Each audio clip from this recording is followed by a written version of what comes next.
Ladies and gentlemen, welcome back to Horror Analysis with me, Drew. Hi. Today we're continuing with the horror tale, and we're continuing with Stephen King, our buddy, in Dance Macabre. Good old Steve. Alright. We're continuing with Stephen King. We finished up Tales of the Hook last time. We talked about the Tales of the Hook. Now we're going to go into the Tales of the Tarot. You can understand what a tarot card is, a deck of tarot cards. There's certain cards that come up. Sort of like you could just say face cards in a deck of cards. Of course, that makes one better than another, which isn't really the case here. They're all jokers. Hey, no, they're not, but they are. So tarot cards, of course, have different pictures, meaning different things. The Fool, the Moon, the Tower. I know it's been a while since I even paid any attention to them. Let's see. But in the horror pantheon, it's the horror pantheon is what we're talking about. There is several cards. And according to King, in Dance, there we go. The monster is what dictates the story.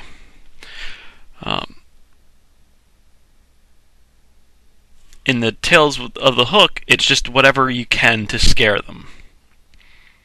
That's the point, and it doesn't matter if you use UFO Martians or psycho killers or vampires. It just has to be short and painful for the reader, painful for the audience person. It's gotta be scary. That's all you're after. Short, scary, shock. For the tarot, you're going for a longer form.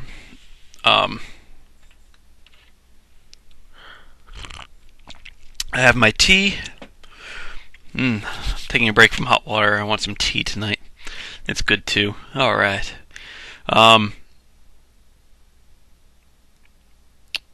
For the Tales of the Tarot, the story is dictated by what kind of monster it is. For the most part. Definition that I'm giving for King: Tales of the Tarot involve certain archetypes, tropes, or conventions in which the stories will conform to an extent. Not 100%, not even sometimes 60%, maybe only 51%. Only needs that tiny amount over 50. Most. You only need the most to get the to win. It's got to conform to a certain extent to be in that. There's 3 cards that King is strong on. Well, that's not true either. There's 2 cards that King is really strong on. One that he's sort of strong on, and one that he can't decide on. Or 1.5 that he can't decide on. One's really foggy. And that's the... we'll go over that. The cards that he's strongest on, or he's most certain of, is the Thing Without a Name, the Werewolf, the Vampire. Let me read that in order. The Thing Without a Name, the Vampire, the Werewolf, and then further on, the Ghost, or the Bad Place. We are dealing with... what are we dealing with?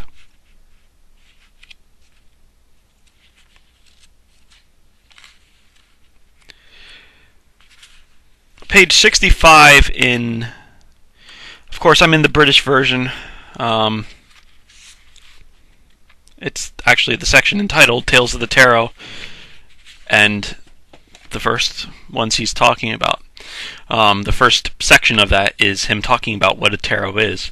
The Thing Without a Name, the Vampire, the Werewolf, and the Ghost, or the Bad Place, which he doesn't talk about until much later,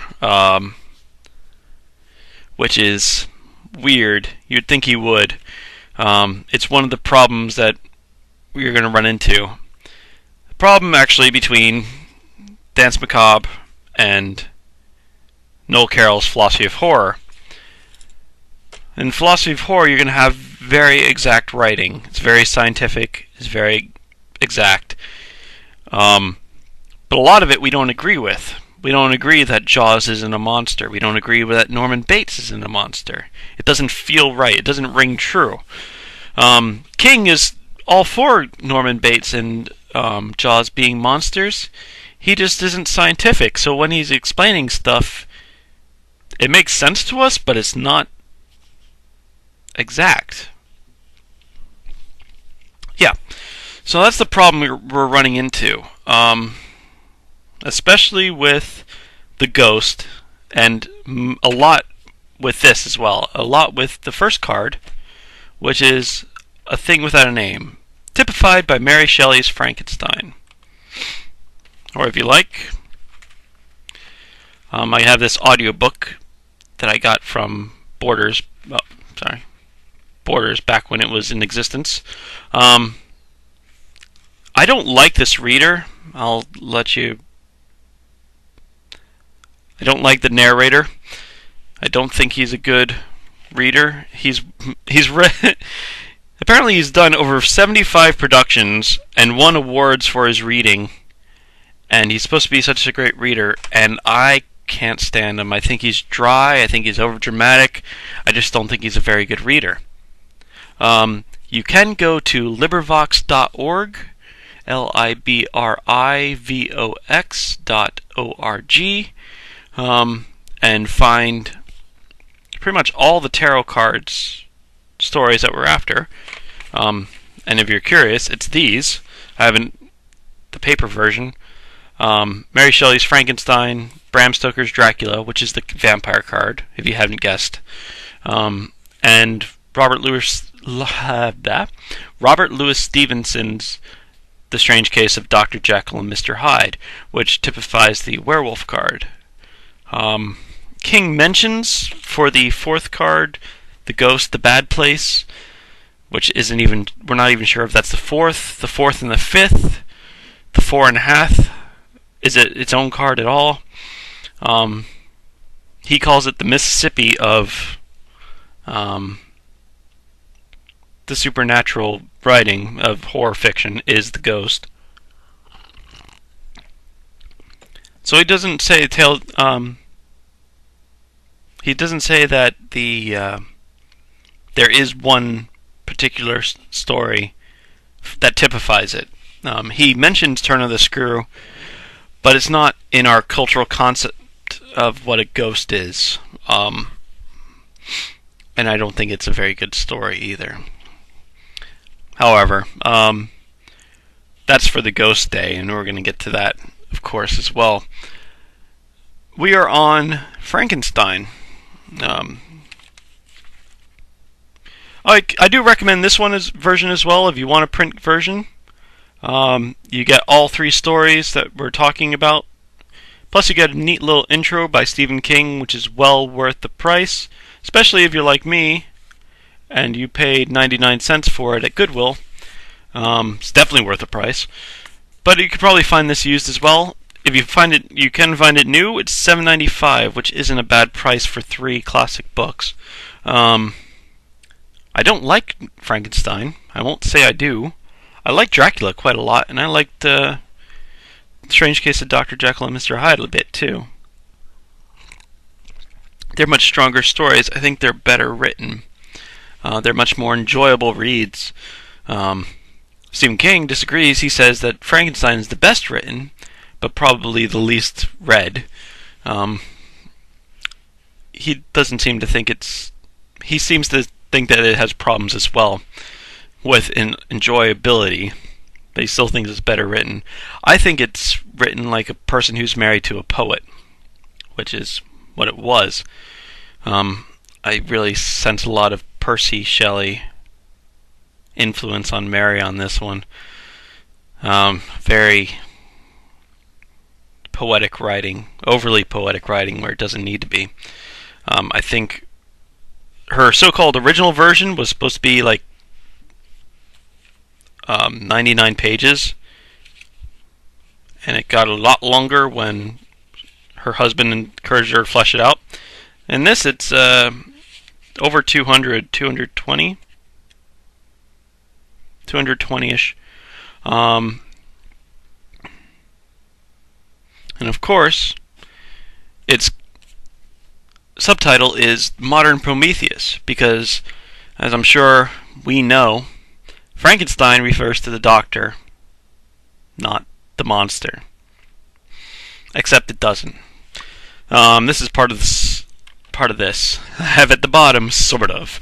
Thing Without a Name is typified by Mary Shelley's Frankenstein. Sort of. When I did a Google search for this, as I try to do to get some good images to pop up on the slideshow thing, most of them, the first half page of Google Images Frankenstein, were this. This is Karloff's Frankenstein, the classic. See, it's Karloff's Frankenstein. We don't ever think Karloff's Frankenstein. Oh, you mean the doctor? No. You think the monster. About a quarter of the way down the page, you see your first non-Karloff.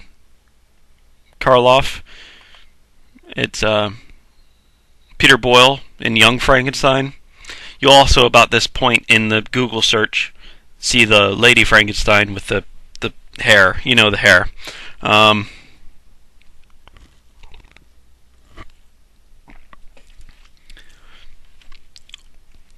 And so on. For most of the page, then you'll find like Frankenberry from serial fame. About 2/3 of the page down, you'll see Robert De Niro as the monster, as the Thing Without a Name. I found this and I loved it. This is Frankenthulu. How can you go wrong with that? This is about 3/4 of the way down the page. And then you have Van Helsing's Frankenstein's creature.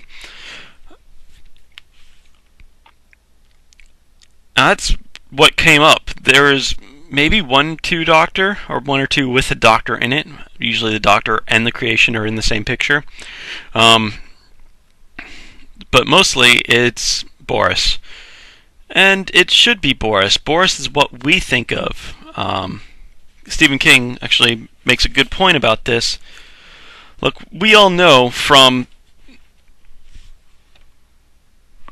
just being around that, most people know that the doctor is Frankenstein, the creature is the not. It's Adam. It has a name. It's why it's difficult to even call it a thing without a name. When it has a name, it's Adam. However, it doesn't matter that we know intellectually that Frankenstein is the doctor. When we do the Google image search, and when we do the Google image search in our head, we come up with this. King makes a point, says, okay, someone may tell you that Billy the Kid, these are facts about Billy the Kid, he was from New York, he wore derby hats, he backshot most of his victims, he had syphilis, he was a city slicker, etc. And these might be interesting to us, but they don't change our perspective, our perception of what Billy the Kid is. Billy the Kid is the, 10-gallon hat, quick draw, stuff. It may not be true, but it's there, and it may not be true that Frankenstein is Karloff, but in our heads, our perception doesn't change. King talks about the book, and I pretty much agree with him, except for he likes the book, and I don't. King talks about the book. In the book, the creature, Frankenstein's monster is very intelligent, well-spoken,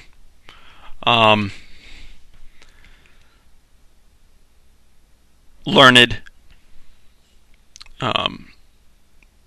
etc. And of course, our perception of him is he's, 3/4 brain dead, mumbles if he talks at all, shambles, whatnot. And I don't know. It's there's a big difference between the book and the movie. Oh, sorry. One of the things we're going to be talking about is creeping me out. I'm actually going to cover it because get it? Because it's it. I have to look at this picture. That's the joke. Sorry. So I'm covering that, so I don't want to look at it while I'm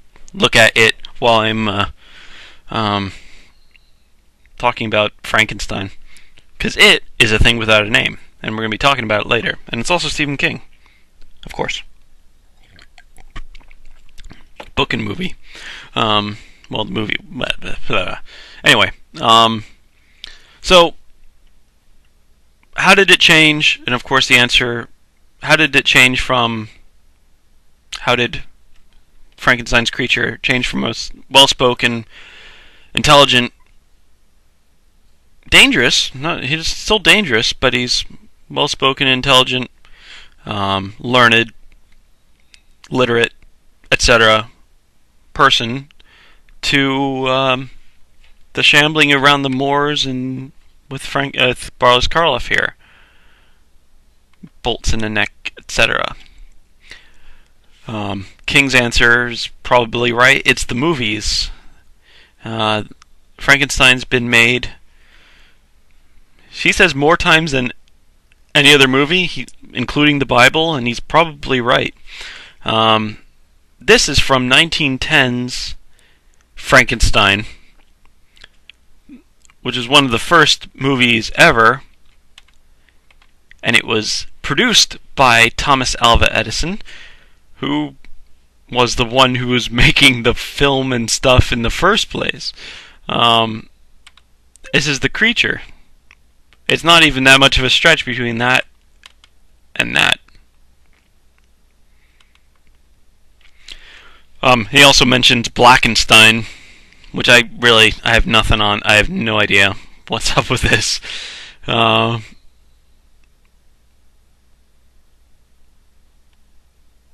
Blackenstein. I can't get over it. And many more. Of course, De Niro's version. Christopher Lee in the Hammer films.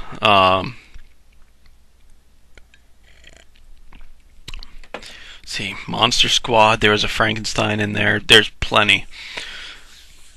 You can think of others as well.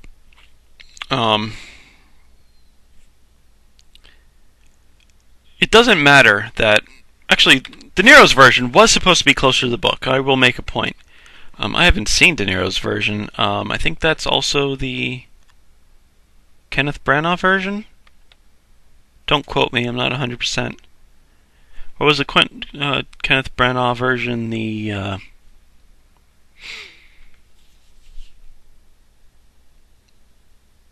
Jane Seymour version? No, I think this is the 90s version. I think this is supposed to be closer. I think that's supposed to be Kenneth Branagh as well. Jane Seymour was supposed to be in the 80s. Or 70s, I think. And that was maybe an attempt to go closer to the book as well. I'm not 100% positive. However, this is like, what do we have? 7 pictures of Frankenstein. Well, and Frankenthulu. 6 pictures of Frankenstein. I love that picture. Isn't that great? Frankenthulu. I love it.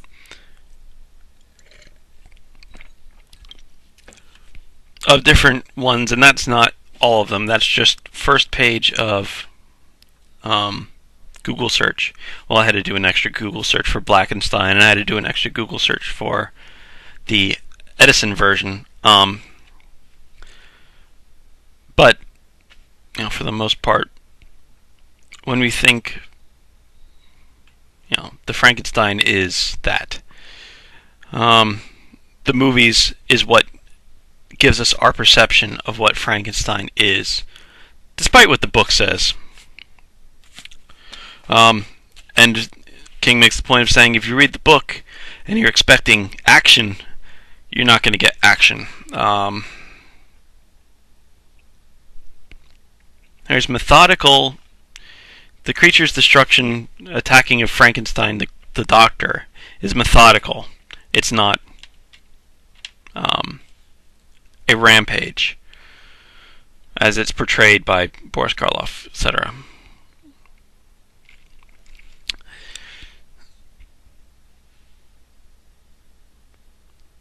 So, what is the archetype for Frankenstein? What is the archetype for the thing without a name? This is the difficult part, because King's doesn't pin it down. It's essentially, if the tail of the hook has no characterization, this is the next step up. There is characterization of Adam, Frankenstein's monster. The good guys aren't necessarily all good guys. Frankenstein, the doctor, isn't a good guy at all. He's kind of a jerk. I mean, he creates the monster, gets repulsed by it, doesn't do anything to help it, doesn't take responsibility for anything it does. He's kind of a jerk. He feels guilty after the fact, but it's way after the fact.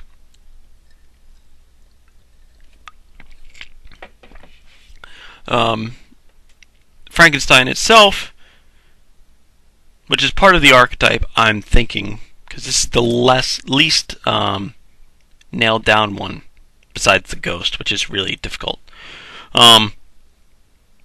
The monster itself, we feel sorry for, we feel sympathy towards, in some extent. King makes a point of saying there's something sad in the eyes. And in this one too. In Van Helsing's Frankenstein, he actually becomes well-read and sympathetic entirely. He's completely different than the story, and he's more superhero-y than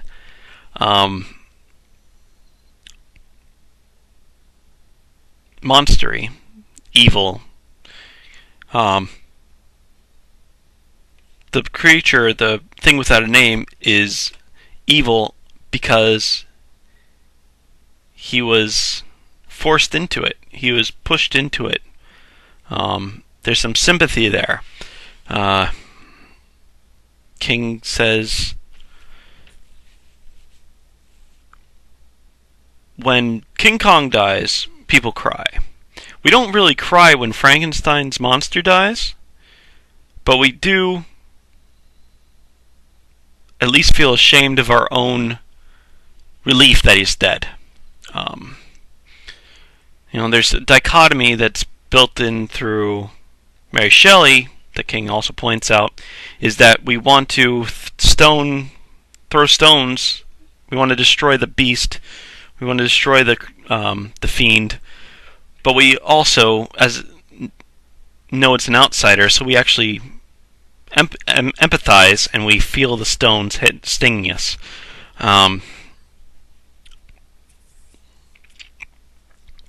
There's that element. It's not as well defined in this section as it is in the next two cards.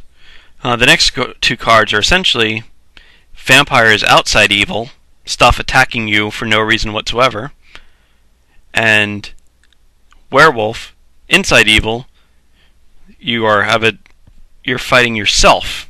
Thing without a name is, I suppose, outside evil or outside threat, but you're sort of responsible for it, or you sort of empathize with it. Kind of. Then again, you're getting into, when we're going into the archetype, what is the archetype? In some cases, it's King Kong, where the outsider is destroyed and we feel sorry for it. People cry at the end of King Kong, if it's a good version. If it's we feel so sorry for the ape that we cry. But then the other thing without a name is anything without a name. The hook is a thing without a name. It's the name was only the hook, except that if you had more characterization to it, if you add a lot of characterization, do you ever start feeling sorry for it? I don't know. Stephen King's It is a thing without a name, literally.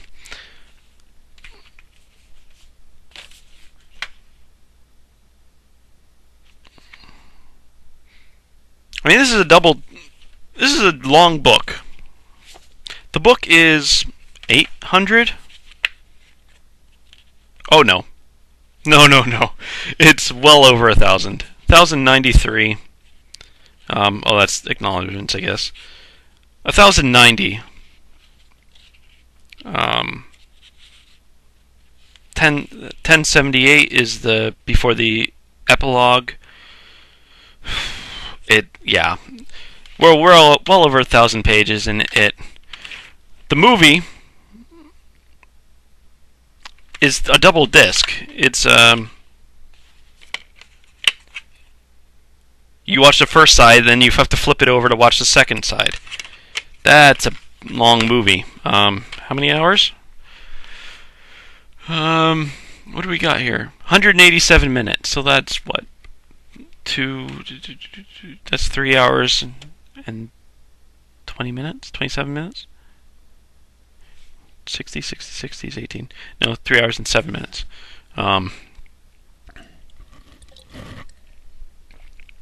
Quite a lengthy movie. Exceptional.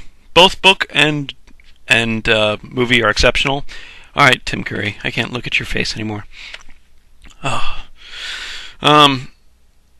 However, and very frightening, you try watching that one with your alone in the house with the lights off. It'll creep you out. It will. You'll start hearing clown footsteps, and you'll leave the house. I did. First time I watched it, and then I made sure to watch it when someone else was in the house.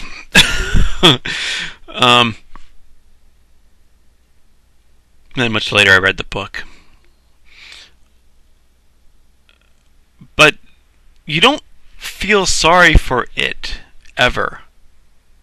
No, you don't. There's no sympathy there. But it is a thing without a name. And it's much more characterized than a tale from Tale of the Hook. So it's sort of, you have two cards for the price of one. You have Tales of the Hook where you feel sorry for the creature. And you do have Tales of the Hook where you don't feel sorry for the creature at all. Where it's just Tale of the Hook getting more and more characterization. More characterization.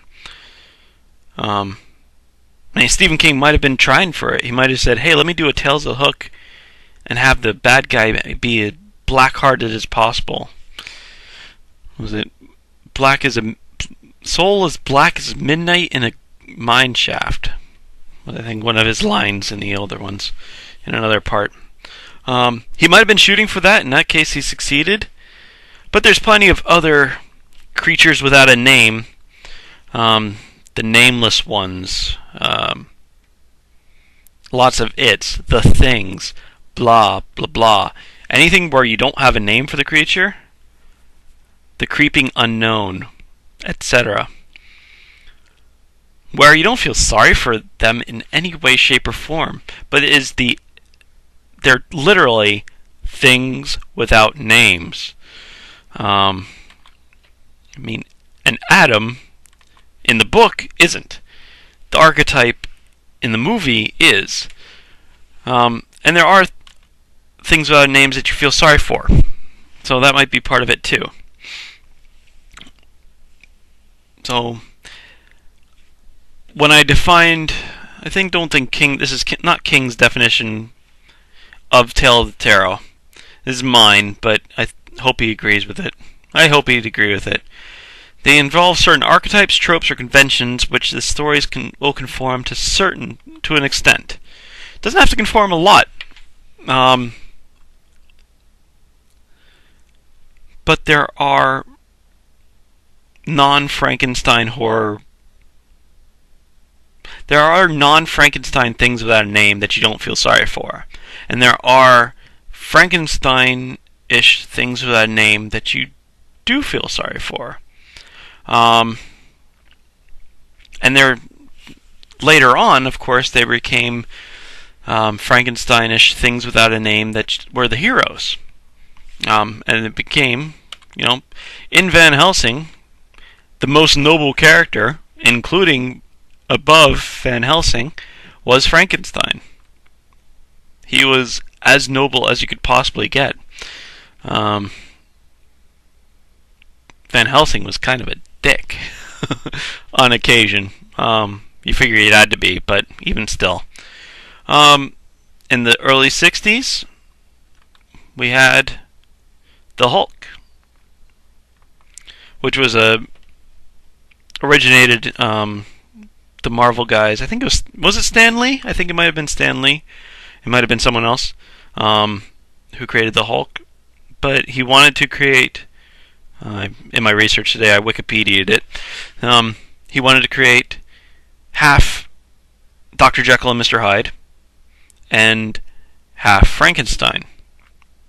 So, of course, Bruce Banner, through experiments, or experiments done on him, depending on what version of the Hulk you're going for,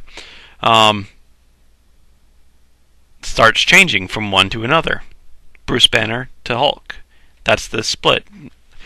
Bruce Banner's the Dr. Jekyll, Hulk's Mr. Hyde. But just look at the differences between, or look at the similarities between the Hulk and Frankenstein. The hair, the skin,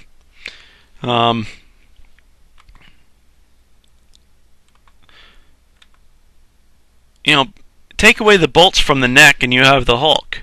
And add muscle mass, of course. And in the 70s, and further on, you feel more sympathy for him. You also feel sympathy for Dr. Jekyll, of course, also. So it's a double whammy there.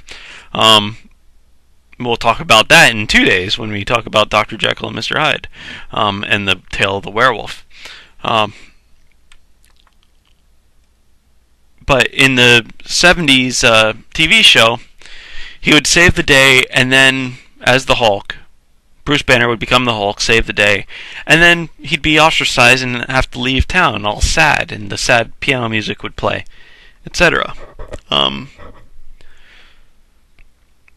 the 80s, I think even this might be closer, this might be closer, maybe this. In the 80s, it was Lotteny Fratelli. Do you remember Lotteny Fratelli? Sloth in the Goonies. Oh, he creeped me out the first time I saw him. Oh my. Actually, he creeped me out the first 4 times I saw him. Lotteny was the hero. Like, the big hero. He saved the day several times.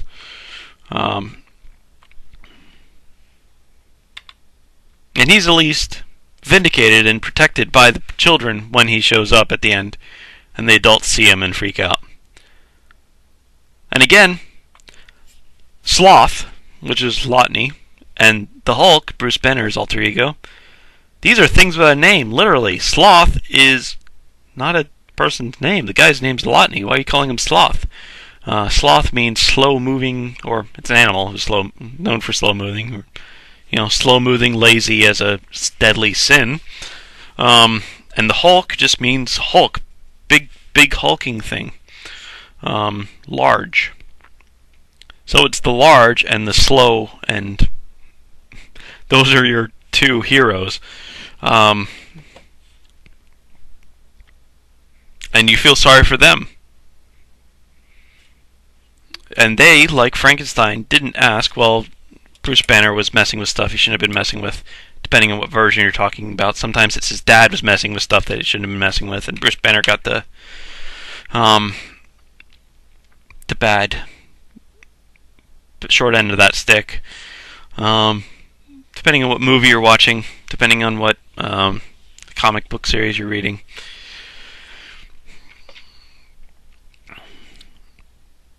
But they, like Frankenstein in the book, or maybe even the sad-faced Frankenstein here, you see something in his eyes.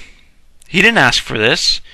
He's out of his place, You feel the sympathy. You feel the sympathy for Frankenstein.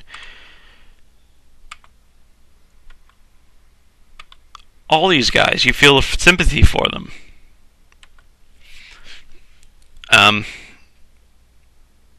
But you don't with it. It is a different, you don't with the thing from outer space, the creeping unknown, the whatever other thing without a name. Those you don't feel sorry for. I will mention a few more. I did pick this up. If you can find this, I highly recommend it. I doubt it's in print anymore. It's The Ultimate Frankenstein. It's got a lot of short stories. How many? Like 20? Say about 20 short stories. Introduction by Isaac Asimov. There's a short story by Kurt Vonnegut, which is well worth reading. It's sort of a teleplay, actually. And they're all on the real Frankenstein myth. Not necessarily the movie, not the thing without a name, but we're talking about Frankenstein itself. There's a very good one by S.P. Somtow. You're going to hear me talking about S.P. Somtow a lot. I really like Somtow. I think he's an exceptional writer. He's not really writing anymore. He's doing opera. He's writing operas for the Thailand's opera company. Yeah, so that's a career change. He's also part of the Thailand's royal family in some respect, so he gets away with stuff, I guess. Thailand's really known for censorship as well, so he sort of only gets away with a little bit. But his story in here, oh goodness, and it's a Thai name too. Chui Chai. Chui Chai. I apologize if I slaughtered that. It's a nice little Frankenstein story about using parts to make hookers. That's pure Somtow. I love Somtow. He's so great. There's a good book by a good story in here by Chelsea Quinn Yarborough. There's a really good one by F. Paul Wilson called Dreams, where a girl's brain gets put in the monster's body, and she dreams. She has these horrible nightmares that she's been put into a monster's body, and she tears through the city, and they're chasing her with pitchforks, and she's killing people, and yada yada. And then she wakes up, and she's in this lovely place, and the clouds are going by, and she's with her boyfriend who didn't betray her like he did in the dreams, etc., etc. And you figure out pretty quickly that no, the dreams are the real, and the real are the dreams, whatever. What she thinks are real are dreams, and what she thinks are dreams are real. But it's good. It's a very good story. That's the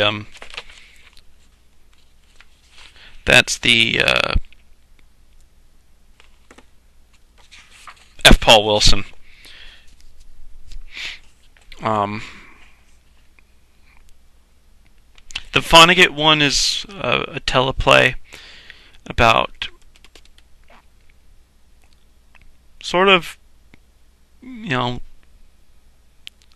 being alive with only a brain attached to a plugged into a wall sort of thing.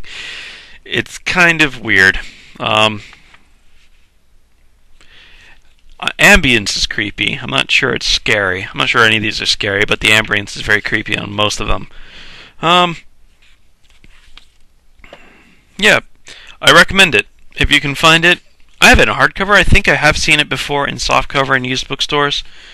I paid little less than $5 for it when I picked it up, and there's a lot to be said for that.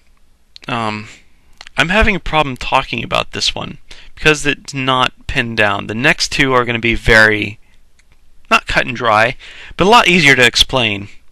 I'm not sure if the Thing Without a Name as an archetype is just Tales from the Hook with characterization. Because you don't need the sympathy trope or convention. It's not necessary. Lots of things without names don't have it. And if that's a different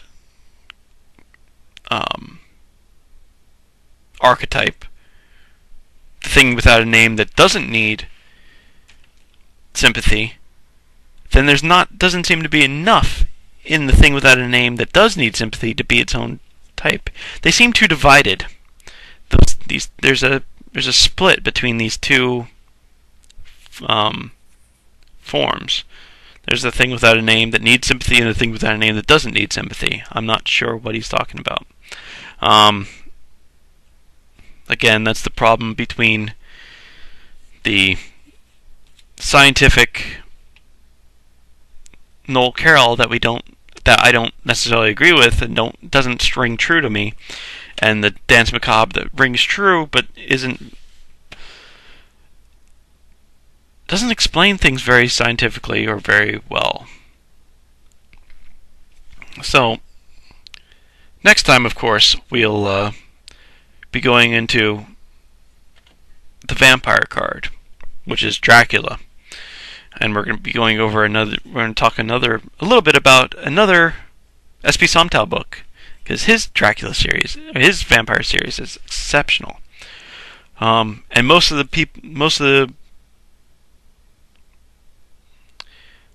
things that are in the vampire tarot card really conform better than they seem to in the Thing Without a Name tarot card.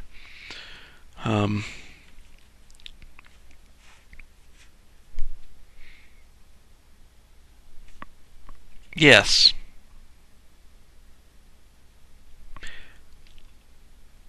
Yes. Here, look at this. This is so cool.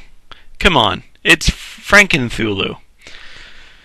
Okay, so tomorrow we're going to continue with Tales of the Tarot. In Stephen King's, we're going to talk about the horror tale. We're going to be talking about the vampire typified by Bram Stoker's Dracula. Alright, so till next time, this is Drew signing off on Horror Analysis. That's the point, and it doesn't matter if you use UFO Martians or psycho killers or vampires. It just has to be short and painful for the reader, painful for the audience person. It's gotta be scary. That's all you're after. Short, scary, shock.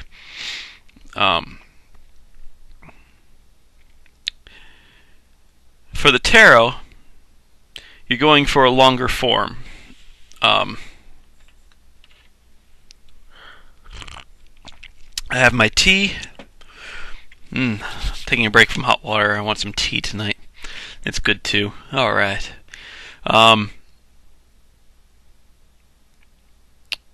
For the Tales of the Tarot, the story is dictated by what kind of monster it is.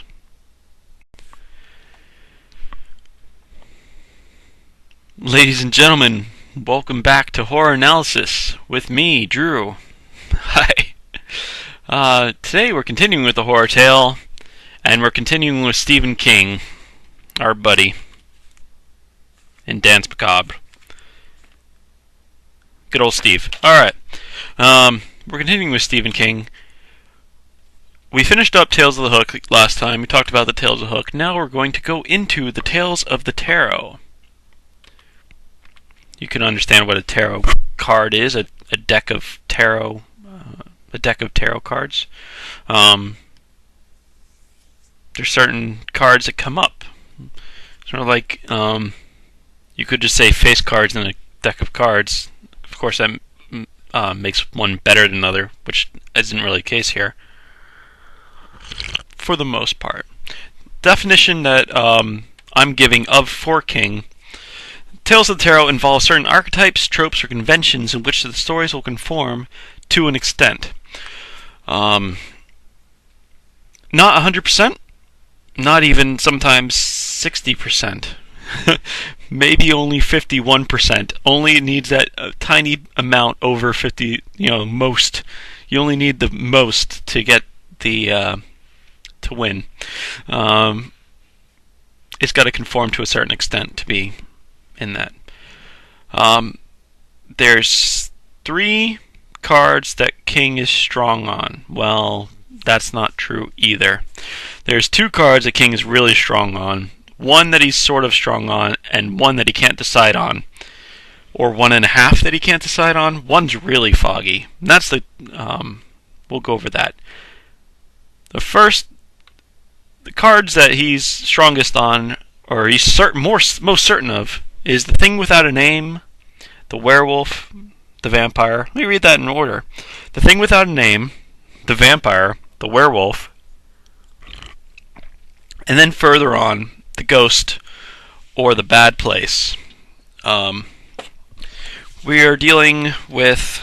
what are we dealing with?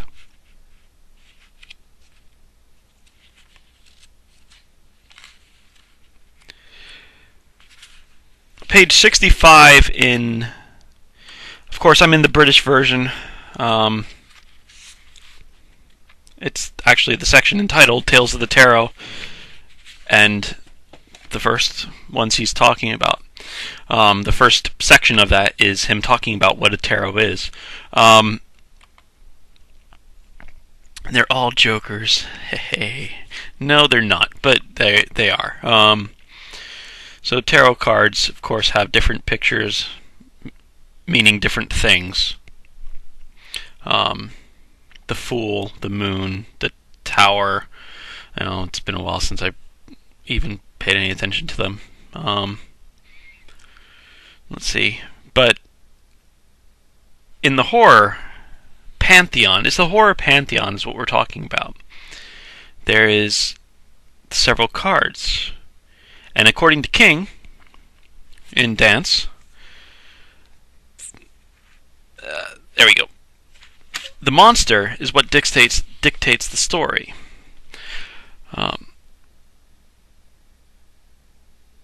In the Tales of the Hook, it's just whatever you can to scare them.